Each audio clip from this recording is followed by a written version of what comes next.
Hello everyone, I'm here with a new video for you of a new team I've been trying in the Go Battle League Kanto Cup, and that is to use Pidgeot, Magneton and Dewgong. Pidgeot I've put in a previous video. I had Hurricane there. This time I've replaced it with Brave Bird, giving it Gust and Aerial Ace to go with that. We've got Dewgong as well with Ice Shard, Water Pulse and Icy Wind. The double legacy special that I'm sure you all know and love. It's eligible for this cup and I thought it would make a good addition. And we've got Magneton, one of the very few steals in Gen 1, because it wasn't a steal in the first place. It's retrofitted when they revised things to include steals, and this one got the upgrade. This got Thundershock, Discharge and Magnet Bomb, and the two moves are really quite spammy and put a lot of shield pressure on. So with that in mind, let's see how this one plays out. I'm just going to hop into some matches here and get them rolling. And off we go. There we go. As before, I'm using Android's built-in screen recording in Android 11. I'm quite liking it, but I still need a decent stop button. So first up, Pidgeot versus Mew. Mew is a solid contender for this, but it's got Shadow Claw, and we double resist Shadow Claw, so that's good for us. We're going to move into the Aerial Ace, threatening a Brave Bird, and hope to get the shield off them by doing that. Aerial Ace goes through, they block it, great, we get the shield. Now this is probably a wild charge, or at least we can't risk it being a wild charge because this would really hurt, and sure enough it was. That's good though because it debuffs their defense, and second wild charge. The charge rate on Shadow Claw is really very fast. Gust isn't quite so good, but we're still going to do quite a lot of damage. And because they've thrown both of them, we switch quickly to our Magneton, and they switch quickly to a Marowak. Fire against our steel is a problem, but we are quite spammy with the Discharge. So we're just going to build up Discharge here, and we're going to throw at, well, we're going to wait for them to throw at us. Bone Club takes us out in one go. But that's okay, because it means we can get the Pidgeot onto the Marowak now. They've got no shields, but none of the charge moves do us a lot of damage, because both Bone Club and the Ghost moves, Shadow Bone, will be double resisted by the Pidgeot. So there we go, Shadow Bone coming through, no, Bone Club again. As you can see, it's doing next to no damage, so we're just going to farm this all the way down, build up to 100 energy, and then throw our Aerial Ace. There we go, almost taking them out, get another Gust in to get a bit more energy in, and in comes a Wigglytuff. They've got no shields now though, and we've got a Brave Bird ready, so that's what we're going to do. Kablam, goodbye Wigglytuff. Does a huge amount of damage, does debuff our defense, but we still managed to take it out just about in time. And in the back, well, they've still got Mew, and we get to another Brave Bird, again doing that monstrous 130 flying damage. Bit overkill for this, but you know, if you've got it, flaunt it. And the Marowak has been finished off with a Gust. So a nice sweep with the Pidgeot there, and I don't think we even had to bring the Dewgong out at all. So what have we got next? Pidgeot leading into Clefable. A fairly neutral matchup. Clefable's charm damage does neutral to us, and our Gust does neutral to them. We've got to watch out for the Meaty Mash, which hurts quite a lot. So we're just going to go for a quick switch to the Magneton, which resists charm and resists Meaty Mash. They bring out an Aerodactyl, which is a slightly unusual one. It's probably left over from the Flying Cup, but it is vulnerable to flying damage, and it's also vulnerable to steel damage actually. So we probably should have been using Magnet Bomb here because it does slightly more. However, that's okay. We're just going to throw discharges at them, and there we go. Got both shields down. We can afford to spare a shield if we want to throw. So there we go. We're going to put the shield up. It'll be a Rock Slide. That would take us out even though we resist it. However, it does mean we are now going to get to a Discharge, and we're going to win the switch. And we're going to have shield advantage. So that's a great place for us to be. Goodbye Aerodactyl. So out comes Clefable again. That is going to finish off with charm damage, because whilst we resist it, it still does enough. They switch quickly and to catch the charge move. However, we have gone straight into a Brave Bird, and does a massive chunk on that Lapras. Debuffs us though, so we can't really stay in there, but we can bring our own Water Ice to face their Water Ice, and just swap moves. We resist them, they resist us. This is a slow and tedious fight, however Dewgong does have that debuff attack from Icy Wind, which is what we're going to do now. Lowering the attack stat of Lapras progressively further and further, nibbling it down so it's not doing any damage. And we're going to go for that again. Nope, we're going to get move off first. I think we can possibly fast move this down now actually, but we might as well try and build up to 2 Icy Winds first, so we can just do back to back. So first Icy Wind going through, got to the back to back. This should be enough to take out the Clefable, sure enough, and then That press comes in again. We can finish that off with an Icy Wind as well. I don't think that was going to be able to take us out, but might as well overkill.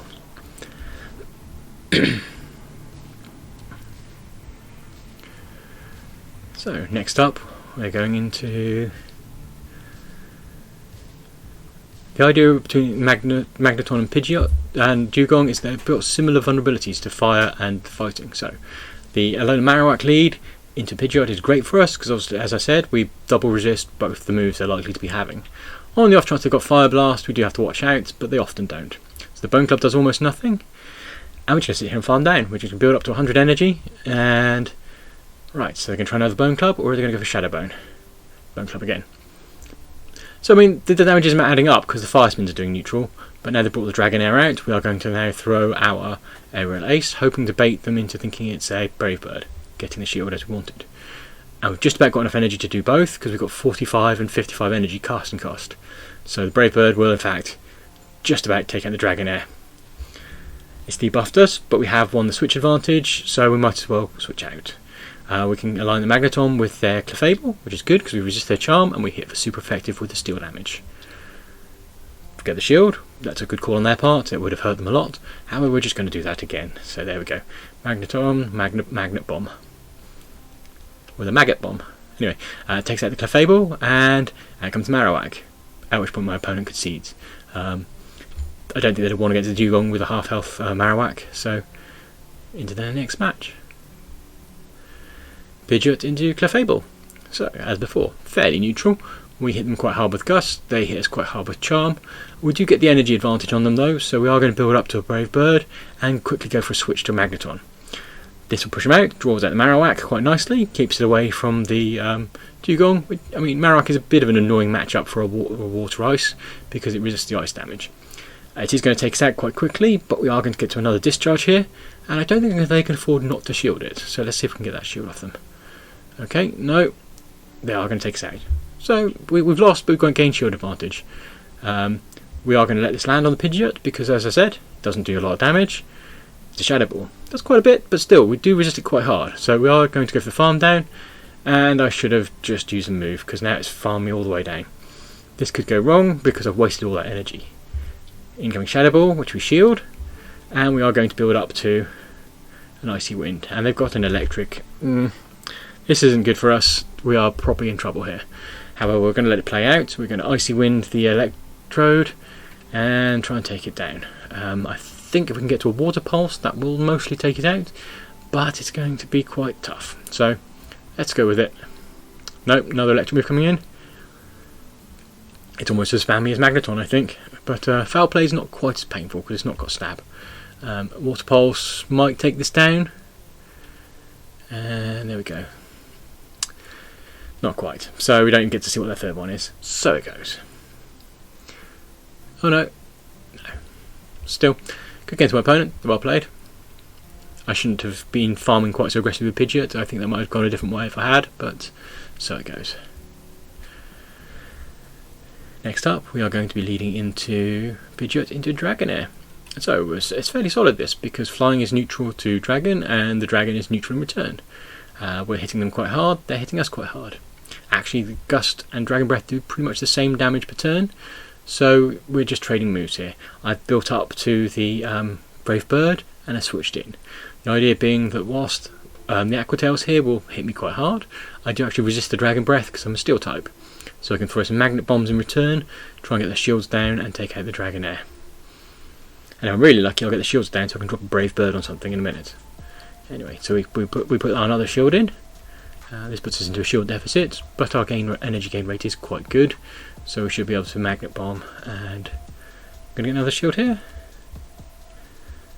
No shield. So they've got a shield lead on us, and they've got a Hypno. We do resist Confusion, but as you can see, Confusion's taking big chunks off us. Again, Magneton isn't very tough despite being a Steel. We'll get the Discharge through, which is taking a big chunk off the Hypno, but they farm us down with Confusion. So that's a bit awkward because it means they now actually can hit us quite hard. However, we're going to see if they let this land. If they don't, we're going to get a shield. And we took out the Hypno with loaded energy. That's even better. So we quickly switch into Dewgong to go up against their Alolan Marowak. It's not a great matchup for us because the fire is neutral to water ice, shadow burn is neutral, and our icy wind is resisted. So we really need to get a water pulse to land on them. They've got a shield in play though still, so we are going to go into icy wind just to debuff them a bit, and we're just now going to make a push on that water pulse. This is going to be quite tight, I think. Bone Club comes through, takes off a chunk. They're probably going to get to another Bone Club before we get to the water pulse. Yes, they are. This might take us out now, so this is going to put us down. No, not quite. The power of Icy Wind leaves us with just a few hit points left, but a few hit points is all we need to get that water pulse to land. And the Alolan Marowak is very low, but our Pidgeot has just about enough to gust it down. Well played to my opponent.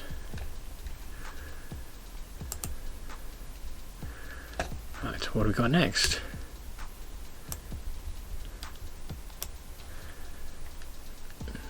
Next up, Pidgeot's going to lead into another Marowak. I've seen a lot of those today, as part of the reason I'm running Pidgeot. This one's got Hex by the looks of it, which is double resisted by normal type, and so that means they're charging quite fast to their Bone Club, which is double resisted by our flying. So they've realised that this is a bit of an exercise of futility. They brought the Snorlax in. Now Snorlax players don't like to shield very often because Snorlax is very bulky, so we're just going to lob the Brave Bird straight away. Wow, look at that, take a massive chunk and we can switch out to clear our debuff before they get to land their charge move. We are going to shield it though, because this way they're switch locked against our Dewgong, so we can just farm them down and just keep that nice energy lead for us. I think we're almost at an Icy Wind. Yes we are, so we can get that straight away on the Marowak and reduce its incoming damage. There we go. So our switch time is halfway through, so they can't actually switch out on us either. This is going to be a little bit painful, but we are going to let it land because we have debuffed them. And there's a Bone Club bait, so a debuff Bone Club doesn't do very much at all. And we're just going to go straight to a Water Pulse now, hoping they aren't going to draw out that next shield. Shadow Bone comes through, does some damage, but as I said, because we haven't used our shield, they're going to be feeling the pressure to not use a shield themselves. You don't really want to go into shield deficit, and sure enough, we take out the Marowak. In the back, they've got a Hypno, which I think we can comfortably beat because we're going to be able to lay an Icy Wind on it and then switch out ourselves. Right, 20% damage off the Hypno for a bargain basement deal, but they have farmed down for quite a bit of energy, so we are going to bring the Pidgeot back in and start hitting it with Gusts. Shielding here because it's quite likely a Thunder Punch or an Ice Punch, and there it is. Ice Punch would have been super effective, done quite a lot of damage. They've got 2 loaded because of the farming down they did. Incoming Ice Punch, but Ice Punch doesn't hit all that hard even when super effective, and we are going to get to the Brave Bird, and this should be more than enough to flatten that Hypno. Goodbye, thank you very much.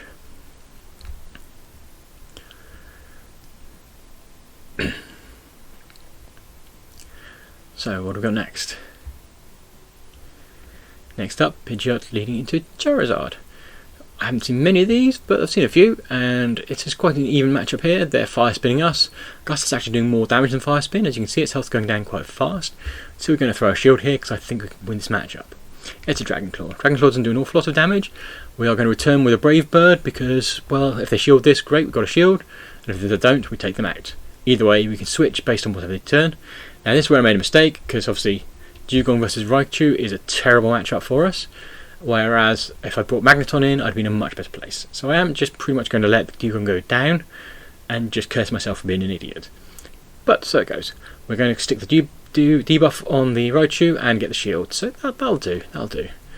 And now we can bring Magneton in and actually do what I intend to do in the first place, which is bring something that actually resists the moves they're throwing at us.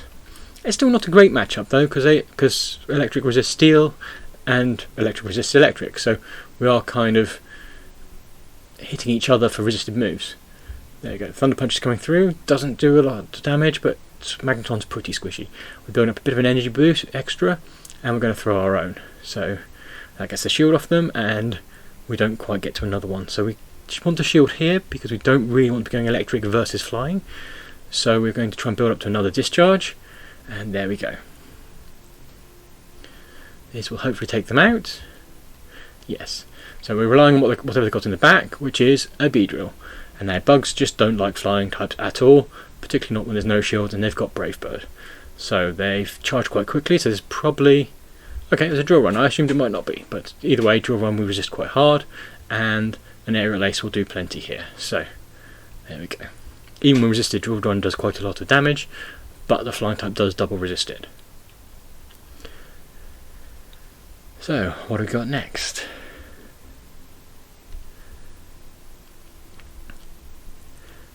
Next up, Pidgeot into Hypno. Okay, so this is an interesting one because both Gust and Confusion have almost exactly the same stats. So it's all about trying to steal those extra moves. You saw there when they threw their move, I got through an extra Gust, so I'm now one move ahead of them. I've built up to Brave Bird to threaten that, but I'm going to go into an Aerial Ace to bait the shield from them. There we go, got the shield, that's good. And we're going to do that again. Build up to a Brave Bird, and again steal an extra charge move, fast move as they throw. Thunder Punch coming through with shield, and I think we could possibly farm that all the way down. But instead we're going to go into Magneton, and triggers them to switch out into their Alolan Marowak. That's quite good for us because Pidgeot can do some good work against that, and we can just put some pressure on with Discharge. They are going to be able to farm us down quite thoroughly with Marowak, but if we're lucky we're going to be able to force them to waste all their energy or get eaten by a Pidgeot, so that's okay. Right, so if we drop a move now, the Aerial Ace should take this out, and all that loaded energy they farmed up is now going to be gone. Not quite, I think we're going to see a Bone Club, but we did get the Gust through again, so as soon as the move goes through, they're toast. Okay, with a Shadow Bone, we double resist that though still, and we've got a nice big energy buffer there, so we might get to the Brave Bird. No, not quite. I'm going to bring in the Dewgong now. This is going to be an electric move most likely, and it's going to hurt. But not a great deal. Dewgong is pretty bulky, and they've got a Licky Tongue in the back. So, with only one thing left really, I mean, there's a Hypno still, but it's very low health. The debuff from Icy Wind is going to really kind of leave them in a difficult position, because we can build up the debuffs and hopefully finish them off with the Pidgeot. But it's going to be tight because they've not got a lot of health left. So, incoming Body Slam, as you can see, doesn't do a great deal to us thanks to the debuff, and we're going to get another one of those through. So, hopefully we can still take another Body Slam from them. And of course their lick damage to a flying normal type will do almost nothing as well. Right, so the last Body Slam's going to go through. I think we might actually survive this one. Just about, there we go. Icy Wind really adds up and starts to take control of the match, and just to finish off the Hypno with a single Ice Shard. Right, and off we go again. Pidgeot leading into a Muck. Another Muck, a Muck. We're going to do as before, we're going to use our Gusts to build up some energy. We are going to let this one land and see if we can prompt them not to shield, because if we can get a Brave Bird to land, they're toast. So, we want to see if they want to go into shield deficit and risk getting hit by a Brave Bird. The answer is yes, so we instantly switch into our Dewgong and start farming them for energy.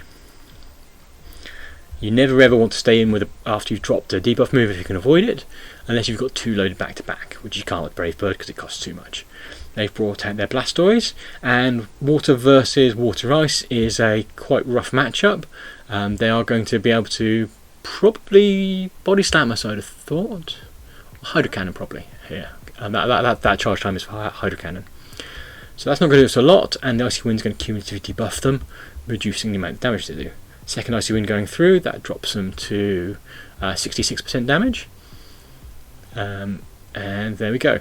As you can see, we were pretty even on health initially, but now we're starting to pull ahead. The Hydro Cannon's not doing a lot of good, the Icy Wind's still doing the same amount as it was, and we're resisting to the same degree, but those debuffs are adding up. And there we go, one more going through. I think at this point we can farm it down with Ice Shards, and I think we're actually going to survive the Hydro Cannon here as well, with enough energy left, thanks to having farmed them down on to throw an Icy Wind at whatever comes in. So, incoming Hypno, straight away with the Icy Wind. They get one Confusion on us, which gives them a bit of energy, but that's okay, because they've got a debuff too. And we're just going to let the Dewgong go all the way down, because that way they can't get switch locked against us. Magnetons come out, and a Muck's come in. So, we're going to shield their Dark Pulse, and try and build up to our own Discharge, farm them for a little bit more energy, because the Snarl speed is such that they definitely can't throw another move just yet. Get the Discharge in, finish off, but also have a bit of energy reserve. Hypno's got something loaded, so they're going to throw at us, but we've got a decent chance of resisting it. It's a Fire Punch. If it was Ice or Electric, we'd have been okay. Uniquely, Magneton is one of the few things that resists both Ice and Electric. Most monotypes don't. But we've got Pidgeot left, and Gust damage. No, they're going to take us out, aren't they? Thunder Punch is going to finish the job. and Magneton's not going to be able to do any good. There we go. Still, that's taken us down. Well played to my opponent. So there you go. I think that was a reasonable selection of matches. I think we've got some good results there. Pidgeot's done some good work, and Dewgong and Magneton have too. I hope you enjoyed that, and thank you very much for watching.